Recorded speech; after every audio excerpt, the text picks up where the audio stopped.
সংসার, এই ভবের সংসার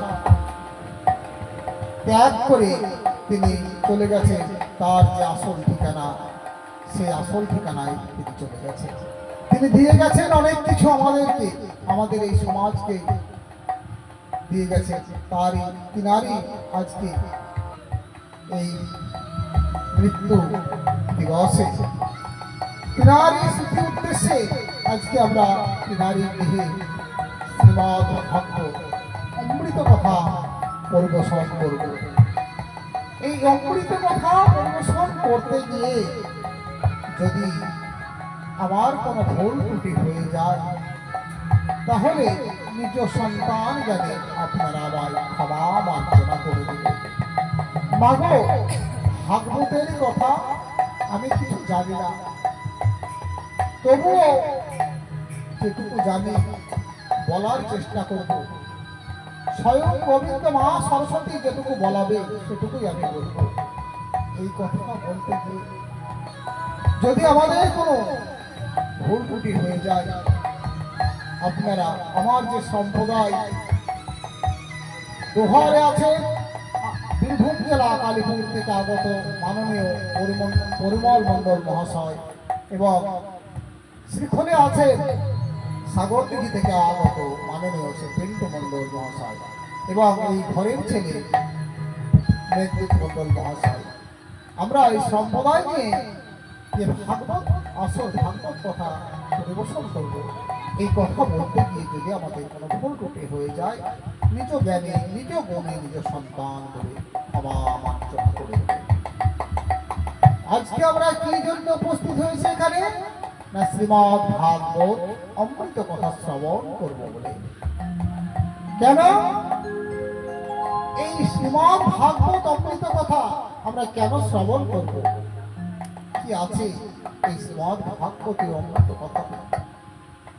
আজকে এই শ্রাদ্ধের বাড়িতে আমরা যদি এই শ্রীমদ ভাগবতের কথা পরিবেশন করতে না পারি, শ্রবণ করতে না পারি, তাহলে এই জীবনটাই আমাদের বৃথায় হয়ে যাবে। এই যে আজকে আমাদের মাগো জন্ম মৃত্যু ব্যাধি সকলেরই আছে। এই ভবের নাট্যশালায়, এই পৃথিবীর রঙ্গমঞ্চে আমাদের প্রত্যেককে যেমন জন্ম দিয়েছে, মৃত্যু অনিবার্য, কিন্তু মা তাই কি বলছে না বাসংসি জীর্ণানি নাথা বিহায় নবানি গৃহন্নাতি নরঃ পরাণি তথা বিহায় শরীরানি জীর্ণানি সংযাতি নবানি দেহি। অর্থাৎ মানব যেমন জীর্ণ সকল বস্ত্র পরিত্যাগ করিয়া অপর নতুন বস্ত্র পরিধান করে। কি মায়েরা, কাপড় জামা ছিঁড়ে গেলে কি করে? ফেলে দেন তো। আবার কি করে? পুনরায় নতুন কাপড় পরিধান করে। ঠিক আমাদের এই শরীর, এই জীর্ণ শরীর যখন আমাদের রোগ ব্যাধি বয়স হয়ে যাবে, জীর্ণ হয়ে যাবে, তখন এই শরীর ত্যাগ করে আমাদেরকে চলে যেতে হবে কোথায়? না যেখানে আমাদের ঠিকানা। আত্মা অবিনশ্বর, আত্মার মৃত্যু নেই। এই আত্মা আবার নতুন কোন জায়গায় গিয়ে নতুন কোন শরীর ধারণ করবে। তাই মৃত্যু হয়ে গেলে মানুষের আত্মা কতদিন থাকে? মৃত্যুর পরে মানুষের আত্মা 13 দিন থাকে তার নিজের পরিচিত গৃহে। তাই কি করতে হয় মাগো?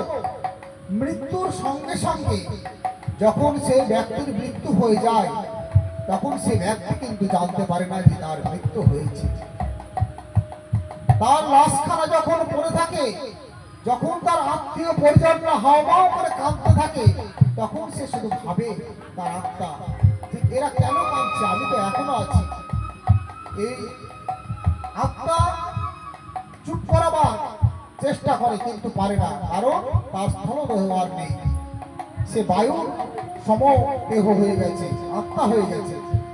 তাই মৃত্যুর সঙ্গে সঙ্গে কি করতে হয়, মৃত্যুর পরে সে আত্মা কোথায় থাকে 13 দিন? এই বাড়ির আশেপাশে কোনো এক গাছের ডালে। তাই কি করতে হয় আমাদেরকে, সে আত্মা মৃত্যুর পর তো তার একটা খাবার আছে, আত্মার তো খাবার আছে। তাই আত্মার খাবার কি, সে আত্মাকে খাবার দেওয়ার জন্য আমাদেরকে কি করতে হয়, সেই গাছের ডালে একটি ঘট বেঁধে রাখতে হয়। সেই ঘট বেঁধে জল পূর্ণ করে আর সন্ধ্যাবেলায় প্রতিদিন সেই গাছতলায় প্রদীপ দিতে হয়। কেন না, আত্মা ওই জল পান করবে আর প্রদীপের আলোতে উত্তপ্ত হয়ে সুন্দরভাবে সেখানে সে বাস করবে। আর যদি আমরা এই জলপূর্ণ ঘট না দিই তাহলে কি হবে, সেই আত্মা না খেয়ে থাকবে। যদি আমরা প্রদীপ না দিই, অন্ধকারে সে আত্মা ডুবতে ডুবতে থাকবে, তার জ্বালা যন্ত্রণা হবে। এই যে আজকে আমরা শ্রীমদ্ ভাগবত অনুষ্ঠান করছি, কেন আরো আছে, এই আত্মা মানুষ মৃত্যুর পর, মারা যাওয়ার পর 13 দিন আমরা অসহ্য পালি। কেন অসহ্য পালি? অসহ্য পালার উদ্দেশ্য হচ্ছে আমরা শুদ্ধ পরিষ্কার পরিচ্ছন্ন থাকি। মাগো, অসহ্যে কেউ মাছ মাংস ডিম রসুন পেঁয়াজ খেয়েছেন? খান। তাহলে তাহলে গোবিন্দের সেবা দিতে গেলে মাছ মাংস ডিম রসুন পেঁয়াজ খাওয়া হবে? হবে না। আপনি পুজো করেছেন, একাদশী করেছেন, মাছ মাংস ডিম খাওয়া যাবে? যাবে না। তাহলে কি হয়, তখন আপনার মধ্যে সাত্বিক গুণ এলো। আমাদের যে গুণ আছে তিনখানি, তামসিক, রাজসিক আর সাত্বিক। তাহলে এই সাত্বিক গুণ আমাদের মধ্যে এসেছে। তাই ওই সাত্বিক গুণ আমরা এই 10 দিন অসহ্য পালি। এই অসহ্যে আমাদের মধ্যে সাত্বিক গুণ আছে, কারণ আমরা ওই 10 দিন কোন রকম আঁশ জাতীয় খাবার, অখাদ্য কুখাদ্য আমরা কিছু সেবা করি না, গ্রহণ করি না। তাহলে আমাদের দেহ মন সবসময় পবিত্র থাকে, আমরা সাত্বিক আহার করি।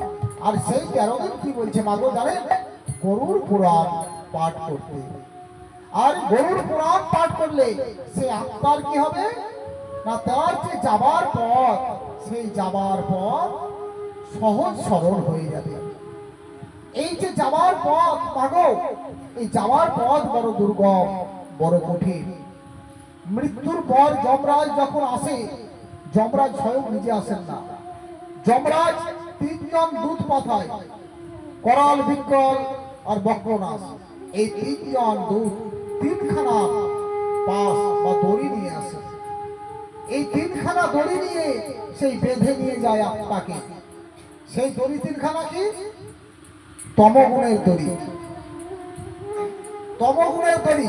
আপনি জীবনে কোনোদিন, আপনি জীবনে নেশায় উন্মত্ত থেকেছেন, জুয়ো, মদ, নেশা, এইসব নিয়ে আপনি ব্যস্ত থেকেছেন, অলসতায় দিন কাটিয়েছেন, তাকে বলছে তামসিক দড়ি। সেই তামসিক দড়ি নিয়ে বেঁধে নিয়ে চলে যাবে তাকে। কেমন ভাবে? একদম ছাঁচড়াতে ছাঁচড়াতে নিয়ে চলে যাবে। তারপরে কি আছে না, রাজসিক দড়ি। এই রাজসিক দড়ি কেমন? আপনি এই ভবের সংসারে এসেছেন শুধু অর্থের বলে, আজ আমার, এটা আমার, আমি অনেক বড়, আমি অনেক কিছু করেছি। এই রাজসিক গুণ, এই রাজসিক গুণ, রাজসিক দড়ি দিয়ে তাকে বেঁধে নিয়ে যাবে। আর একটা দড়ি হচ্ছে কি না, সাত্বিক গুণ, যে কৃষ্ণ কথা, গোবিন্দ কথা, শ্রীমদ্ ভাগবত অমৃত কথা শ্রবণ করেছে, যে গোবিন্দের চরণে তুলসী পত্র প্রদান করেছে, যে গুরুদেব, গুরু সাধুগুরু বৈষ্ণবের সেবা দিয়েছে, তিনি হচ্ছেন সাত্বিক গুণের অধিকারী। তাই আমাদেরকে কি করতে হবে না, সাত্বিক গুণের অধিকারী হওয়ার চেষ্টা করতে হবে। এই যে মৃত্যুর পর, মৃত্যুর পরে আমাদের শেষ নয়, মৃত্যুর পরে আমাদের শুরু। আমাদের যে আত্মা, সেই আত্মা যখন চলে যাবে, কোথায় যাবে না, এই যে বৈতরণী নদী পার হবে। তাহলে সেই বৈতরণী নদী যখন পার হবে, তখন কি করবে মাগো, তার যে রাস্তা, তার যে পথ অতি দুর্গম, অতি কণ্টকময়, আর কি লেলিহান অগ্নিশিখা দাও দাও করে ঝরছে। লেলিহান অগ্নিশিখা দাও দাও করে ধরছে। আর এই কণ্টকময় উঁচু নিচু পথ, যে পথ অসমতল, তাই এই যে আপনারা কাজ কর্ম করেন, বলে না যে ছাতা দাও, কেন ছাতা দিয়েছেন? ছাতা দান করেছেন ওই কারণে, ওই ঝরঝর করে আগুন বৃষ্টির মতো ঝরছে, তাই এই ছাতা যখন আপনি দান করেছেন, ওই ছাতা আপনার সেই আত্মা পেয়ে গেছে, সেই ছাতা মাথায় দিয়ে সে চলে যাচ্ছে। আর এই যে লাঠি দান করেছে, ওই অসমতল রাস্তা, সেই লাঠি দিয়েছে যমরাজের পুত্র, এই তোর পরিবার লাঠি দিয়েছে, লাঠি নিয়ে ধরে ধরে ধীরে ধীরে পথ চলে যায়। আপনি যে পাদুকা দান করেছেন জুতো, সেই পাদুকা আপনাকে ওখানে যমরাজের পুত্র দিয়েছে, এই পাদুকা তুই পায়ে ধরে চলে যা, তাহলে তোর পায়ে আর কাঁটা বেঁধবে না। এই যে বৈতরণী নদী আপনারা পার হয়েছে, এক মুষ্টি করে চাল করি পয়সা আপনারা দিয়েছেন, সেই চাল করি চলে গেছে সেই বৈতরণী নদীর কান্ডারির কাছে। এইগুলো নিয়েই তার আত্মা ধীরে ধীরে চলে গেছে। তাই এই 13 দিন আত্মার খাবার হচ্ছে কি না, ওই ঘটের জল আর আলোর উত্তাপ। আর এই 13 দিন কি করতে হয় না, সব সময় গোবিন্দ নাম, হরি নাম, কৃষ্ণ নাম করতে হয়। হবে নাকি একবার কৃষ্ণ নাম? হরে কৃষ্ণ কৃষ্ণ কৃষ্ণ হরে হরে, হরে রাম রাম রাম হরে হরে, হরে কৃষ্ণ কৃষ্ণ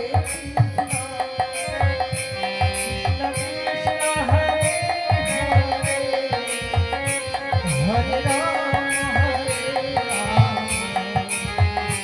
রাম রাম হরে হরে, হরে কৃষ্ণ কৃষ্ণ কৃষ্ণ